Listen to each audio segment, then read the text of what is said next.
I'm not a vindictive person all the time, of course. You don't manage to run a chain of convenience stores without a fair amount of likability. In fact, if you met me, the first thing you'd probably notice is how affable I am. But if someone crosses me, that's a different story. I don't settle for petty revenge. I go for vengeance. You want an example? All right. I used to play rugby, still do occasionally. I was a lock, one of the second-row forwards. Tall, solidly built, and reasonably quick on my feet. During one game, I was chasing down a high ball when this lumbering loosehead prop, number 1, smashed into me mid-air. I landed hard, wrecking my shoulder and sustaining a mild concussion. The referee called it accidental, but I wasn't convinced. The trainer subbed me out to assess the shoulder, and the team doctor cleared me to return. When I got back on the pitch, the big guy gave me a smug grin. Confirmation enough that his hit was deliberate. That's when I made up my mind. During the next scrum, I made sure to send a message. He didn't know for sure that it was my fist that caught him, and the ref didn't see it either. But that was just the beginning. As it turned out, fortune smiled on the bold. Their number 1 got the ball and lumbered into a run. He was brought down quickly, and the ruck formed. But he managed to set the ball back cleanly for their scrum half. The scrum half took his time, organizing his backs, and that's when I saw my chance. I drove up from underneath my opposite number in the ruck, catching him off balance and sending him sprawling into their number 5, who then tumbled onto the loose head's arm. Unfortunately for him, his hand was on top of the ball when it happened. In the combined weight of the 2 players fractured his forearm. When the dust settled, I emerged with stud marks on my face and neck where someone's boot had caught me, nursing my shoulder again for good measure. The officials didn't spot anything suspicious, and as their number 1 was helped off the field, he gave me a hard look. But since I was also receiving treatment at the time, he couldn't quite piece together if I had anything to do with his injury. That didn't matter to me, I knew, and that was enough. I'm not reckless enough to start a vendetta, though. I got lucky that time. The opportunity presented itself, and the result exceeded my expectations. Honestly, I just hoped they'd slow him down enough for me to deliver a hard tackle later in the game. But you get the point. Cross me, and I will make sure you regret it. Managing me accounts for my stores gives me a solid understanding of what sells, when it sells, and what kind of money should be moving through the registers. I'm also quick to spot irregularities at the tills. Most of my staff are women, wives, single mothers, and students. Not exactly the kind of people with a lot of disposable income. To minimize temptation, I offer them a generous staff discount and allow them to take home any expired food, with the understanding that it's strictly for personal use. Essentially, I've made it so stealing from the stores simply isn't worth their while. The wages are above average because the stores are profitable, but it's the perks that really stretch their paychecks. So, when I noticed my wife withdrawing significant amounts of cash from our joint account, it caught my attention. I make a good living from the stores, so I've never had an issue with her spending money. After all, that's what it's there for. But she rarely uses cash. We don't even have credit cards. She typically uses her debit card for purchases. There are 2 important things to know about me. First, despite how the rugby incident might paint me, I'm a meticulous planner. On the pitch, you play in the moment. Seconds determine whether you score or lose possession. But in real life, I think things through carefully. That's why I invested in stores with solid profit potential, not the ones across the street or a few blocks down. Second, I loved my wife deeply. Before jumping to the conclusion that she might be stepping out on me, I needed to understand exactly what she was doing with the money. I owed her and myself that much. All right, I'll admit it. I was already in a headspace where suspicion had the better of me. That's part of the vindictive side of my nature. I tend to assume the worst. Still, my rational side keeps me grounded. There could have been a dozen explanations for the cash withdrawals. Maybe she had a gambling habit. Maybe she was buying weed. Hell, for all I knew, she could have been squirreling away money to buy me a surprise gift or planning her exit. The question was, how was I going to handle this? All my stores are equipped with CCTV and security systems, with cameras over the tills that are practically invisible unless you know where to look. But was I ready to bring that level of surveillance into my home? Bugging the house seemed excessive, even for me. I decided it was smarter to wait until she was out and checked for myself. I needed some solid information before making my next move. With the stores running smoothly and my office staff handling the paperwork, I had the time to think this through. I took a walk down the high street to clear my head and ended up in a phone shop. I've always had a weakness for gadgets, and they were promoting software that could download all the contacts from your SIM card to a computer to back them up. That sparked an idea, a potential starting point. If I could download everything from our phones to the computer, I'd be able to search her contacts and maybe get a clue about what was going on. That evening, I installed the software. Lisa, can I have your phone for a minute? Why? I got this new software that backs up all your contacts. If your phone ever fails, you can reload everything onto a new one without manually entering all the numbers. It's pretty handy. She hesitated. I think my battery's dead. She said that's not an issue. It connects via USB, so it'll power up from the computer. It's a good thing, too. If your phone had a bad battery or something, it could have corrupted your data. After a moment's pause, she reluctantly handed over her phone. I opened a folder on the computer under my documents, labeled it, phone numbers, and downloaded everything from her device. There you go, I said. It's all saved in a folder under your name. If you ever need it, just go straight to it. Is it password protected? She asked. Nope. Easy access if you need it. I shifted gears, casually browsing the internet for classic cars while she watched her soaps. I had my eye on an E-Type Jaguar. If the right one came along, it might just be worth it. Eventually, Lisa hit her limit on TV drama and got up to make a cup of tea. The moment she stepped away, I quickly copied her file and emailed it to myself at work. I usually didn't bother checking Lisa's phone bill. It was paid by direct debit, and I'd never had a reason to look, but this time was different.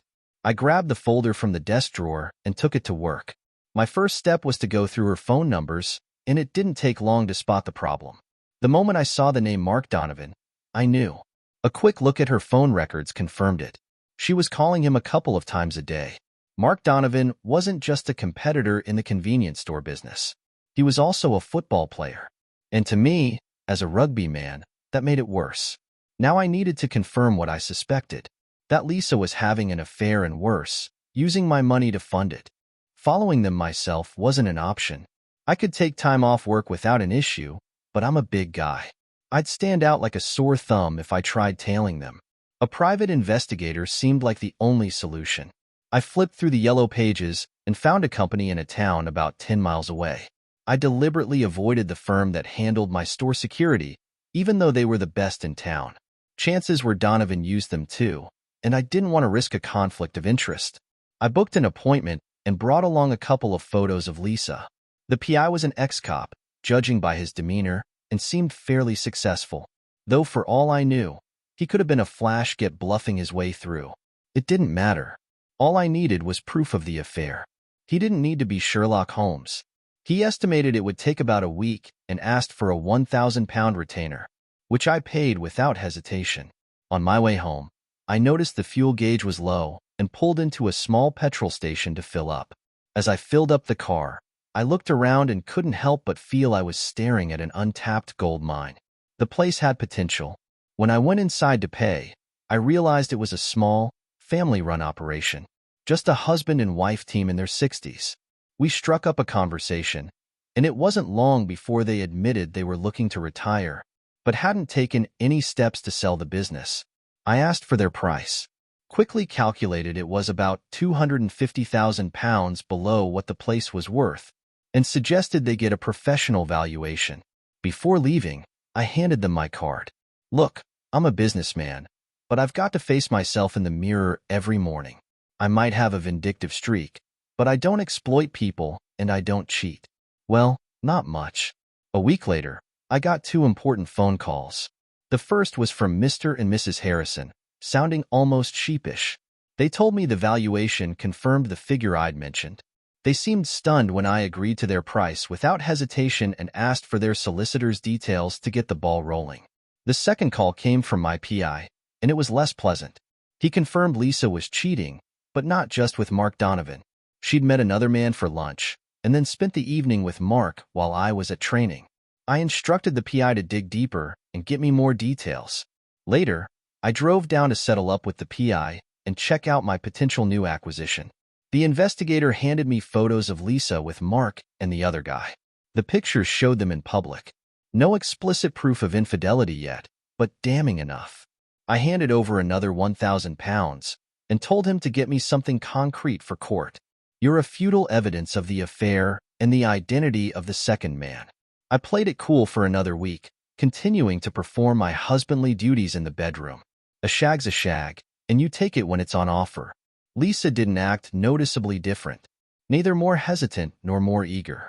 Oral was off the table, as usual during the week.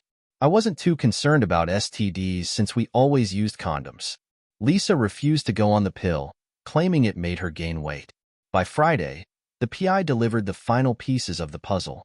The second man was the bloke named Paul Daniels, a sales rep for a company that supplied bags under his to stores like mine.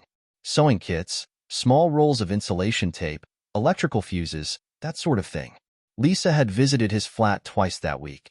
As for Mark Donovan, their rendezvous included some steamy action in a secluded car park while I was at training. That was it. My marriage was over. I'd seen and heard enough to know there was no going back. Timing was key, though. Knowing her cycle, I figured she'd soon be out of commission for a week, which gave me the perfect opportunity to start phase 1 of my plan. I grabbed some chilies from one of the stores and extracted their juice. Carefully, I smeared it onto the crotch of a few pairs of her knickers. The big ones she kept at the bottom of her drawer for that time of the month. I wasn't done yet. With a hypodermic needle, I injected a little of the juice into her tampons. I'd heard of guys using wintergreen for pranks like this, but that stuff has a distinctive smell. Chili seemed subtler. I wasn't entirely sure it would work, but it felt like a reasonable bet. Donovan was a regular at the local recreation center's 5-a-side games, where I occasionally joined in for fitness.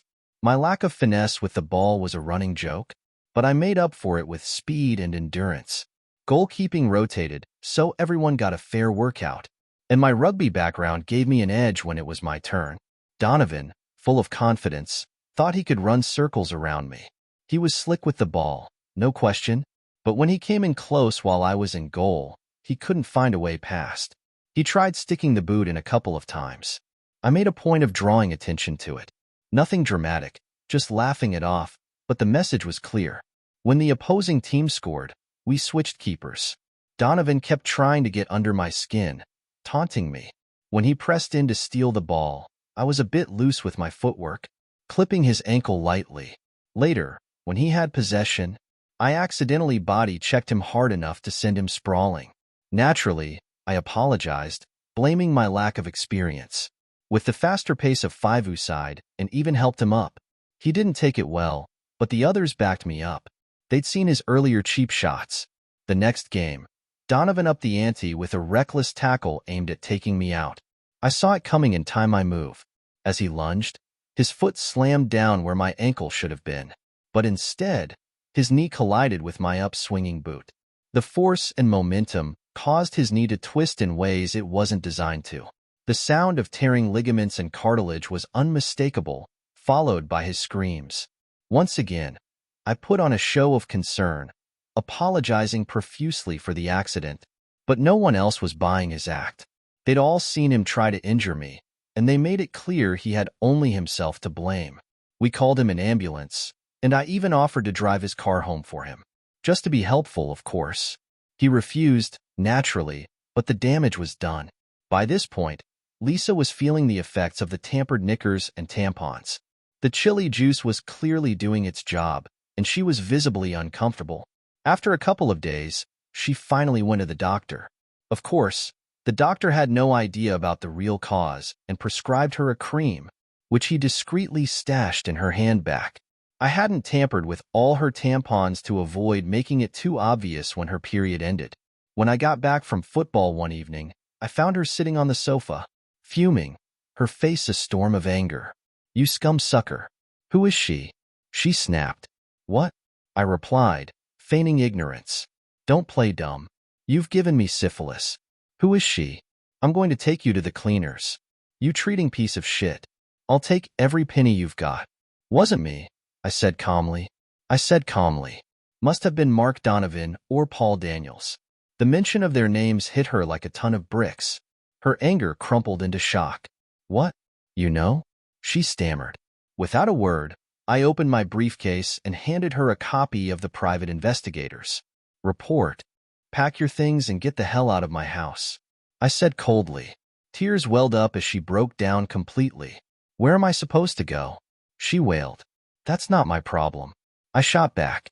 But if you've given me a dose, you're getting nothing from me. Not a damn thing. I was beyond livid.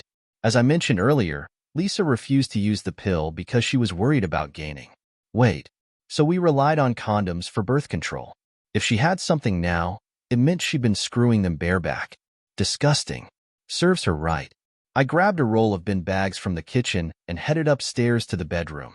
I'll give you a hand packing, I shouted, dumping the contents of her drawers into the bags without any care for what went in.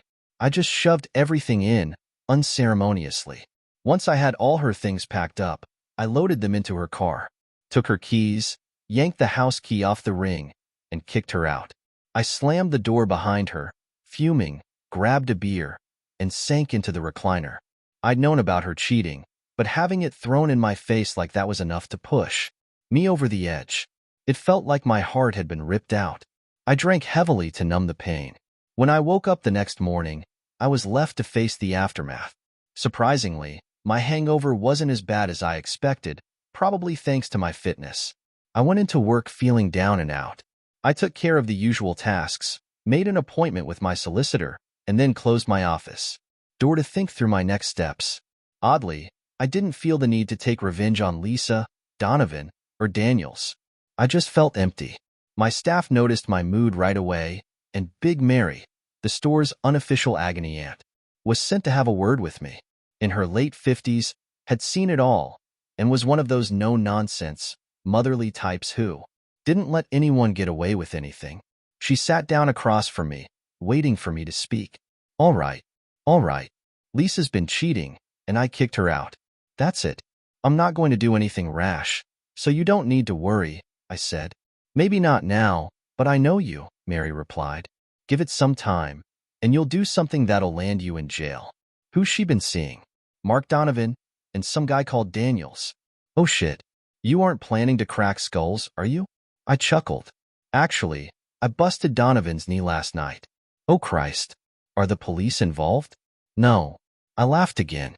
We clashed in a tackle during 5 o'clock, and he came off worse. She gave me a disapproving look. Boss, you've got a lot of people who depend on you, and they like working for you. It's time you grew up a little. You don't need to prove yourself all the time anymore. People come to your stores because they know you're solid, and they know you'll help them out if they need it. Donovan only gets business because you give him room to trade. This vindictive streak you've got is totally against your usual character. I looked at her, mildly surprised. Mary laughed. Everyone knows you play it straight, but if someone crosses you, you make sure they pay. That's why you don't have many problems. Now get it together. Stop obsessing over revenge and start enjoying your life. The business will take care of itself. This is the perfect moment to change your perspective. There'll be women lining up now that you're back on the market. If I were a few years younger, I'd be fighting them off. If it weren't for your bird, I let the implication hang. Mary was a good-looking woman. You dirty bugger. She blushed. I'm old enough to be your mother. You started it. As Mary left, I realized she was right. I'd spent my life building a business, constantly feeling like I had to prove myself. It was time to stop that. Even my rugby was just me trying to prove something to myself. Sitting there, I took stock of my life and made the biggest decision I ever had to make. It was time to put away childish things. So, that's the turning point for me. Right then and there, I felt the urge for revenge drain away. My business has grown to a size I'm comfortable with. I can manage it on my own while still maintaining a personal connection with my staff. But I've also started expanding my social life. I still play rugby, but now it's more about staying fit and I actually enjoy it more. I've taken up dancing and joined a hill walking group. I spend a lot of time hiking in Europe during the summer and have met some very fit women along the way. Fresh air and beautiful views seem to do wonders for building international connections. As for what happened with my ex-wife and her lovers, well, Lisa didn't come out of the divorce as well as she thought. I did right by the Harrisons, giving them the market value for their business. But to buy them out and rebuild the petrol station, I had to raise a mortgage on my own property. Removing the old fuel tanks to loan cost a fortune. So when the divorce went through, I was left with a mountain of liabilities, according to my accountant. Since we were only married for 5 years and had no kids, my solicitor arranged a clean break settlement based on my net worth. Lisa got the house, but she had to take on the mortgage herself. She had to go back to work and struggle to make the payments. Eventually, the house went up for sale and she disappeared from my life. As far as I know, she probably found someone else to latch onto. I never did figure out why she hooked up with Donovan. As for Donovan, his leg never fully healed and he now relies on a cane. Not only is his football career over, but he's also put on a lot of weight. To make matters worse, his car was broken into while parked outside the recreation center that night. His laptop and briefcase were stolen and rumors say he also lost a hefty amount of cash, though he didn't report that to the police. Between his slow recovery and the loss of his laptop, he had to sell off a couple of his shops. I thought it only fair to lend a hand, given that I was partly responsible for his injury. So, I bought his 2 best shops. He was managing on what he had left until his laptop and some documents were recovered by the police. I'm now in the process of buying him out completely just to help him settle his debts with the taxman. As for Paul Daniels, he'd been supplying sundry items to many shops, though not mine. Somehow, word got out about his affair with Lisa. Turns out, she wasn't the only wife he was seeing. And when someone else found out, Daniels ended up getting a severe beating. The police had too many suspects to figure out who did it, so no one was ever charged. Karma has a way of catching up, and just to set the record straight, it wasn't me. I had other plans that night, involving some passionate pursuits. So, Mary didn't seem too surprised when she heard the news. Maybe, just maybe, I've grown a little.